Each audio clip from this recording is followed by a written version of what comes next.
Welcome back. Business owners across North Carolina and the Charlotte area are worried they could lose access to their products because of new legislation. 8 years after hemp-derived products became legal, state lawmakers are considering making some changes. Federal lawmakers have already passed a law limiting all finished products containing no more than 0.4 milligrams of THC, and now North Carolina lawmakers are drafting legislation limiting it on a state level. So joining us now is our chief legal analyst, Collie Frodes. This has been a discussion for quite some time, but do you foresee potentially any lawsuits from business owners who say you are completely wiping out my industry, my livelihood, and also our employees as well? There is a potential for it to be bring lawsuits. I just think there is limited, and the likelihood of success of those lawsuits is limited for a couple of reasons. First of all, they probably can argue due process or vagueness, right? That would be I think one of the strongest arguments. Equal protection, potentially. Dormant commerce clause, maybe. So dormant commerce clause means if it interacts with other states, the other state that's affected by this law could bring a lawsuit saying now you've infringed on our rights that we have in our legal state. Say North Carolina has one rule, South Carolina has something different, and now because you've implemented this rule, you can affect and interact with my rights in that other state. I can bring a claim against you. That due process and vagueness, the biggest thing that I say there is they talk about intoxicating hemp, right? If you don't define that, if you don't have a legal definition for what intoxicating hemp would be, I think it's going to be problematic. But I think the General Assembly and the lawmakers that are involved with this will make sure that they put the time in ensuring that they don't have any lawsuits from there. The biggest question is, this is a policy issue. Does the General Assembly have the authority to create policy like this? And the short answer is yes. So even if you are frustrated with them, our Constitution is pretty crystal clear. Unless it doesn't give them the authority to do that and restricts it, right, they have authority to do it. Can you also break down for us, Khalif, because we know there's federal law here and then there's going to be state policy that is going to be added on top of it. Could be similar to the way that they regulate medicinal marijuana.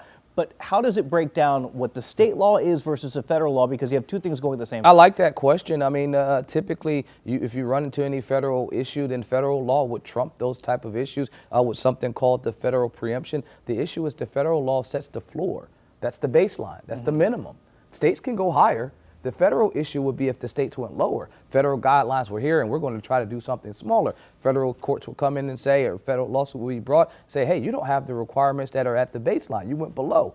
But if you go above the baseline, there's no issue there. You're doing more than the federal government is requiring, so there's no issue. When you look at these cases, and this is why I talk about the likelihood of success or the limitations on the success, the standard is lower. Oftentimes when we talk about First Amendment issues here, we're talking about strict scrutiny. And I've said it before, the government has to prove a couple things: compelling public interest and is narrowly tailored. That is our highest standard.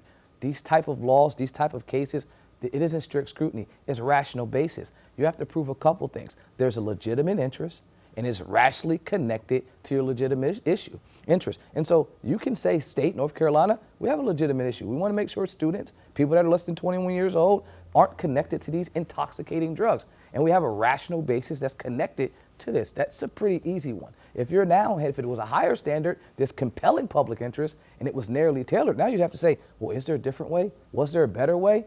Tell me if you have thought about these potential ways of getting there. And I think that higher standard, success would be a lot easier, but lower standard, not at all. You talk about those regulations of age and amounts.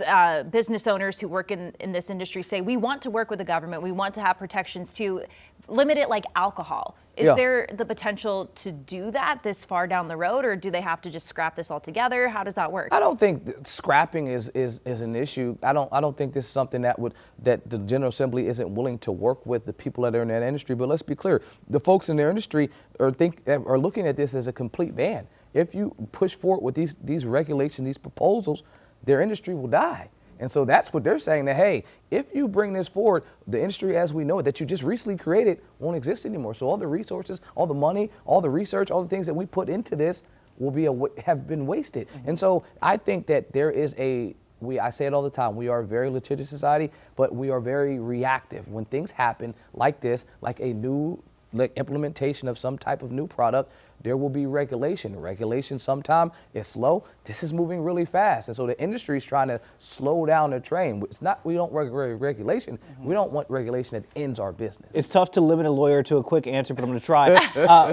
Do you think this is moving too quickly? Would you wait to see how the federal law, plays out here before the state moves? No, I think this is exactly the speed that the General Assembly should move. When you Okay. we talk about the wheels of justice moving slow and passing laws taking even longer than that, this is the speed you want it to move. Just implementation and working hand in hand with folks that are in that industry, that would be beneficial so that you can craft a law that allows them to stay in business. That's what I would say add.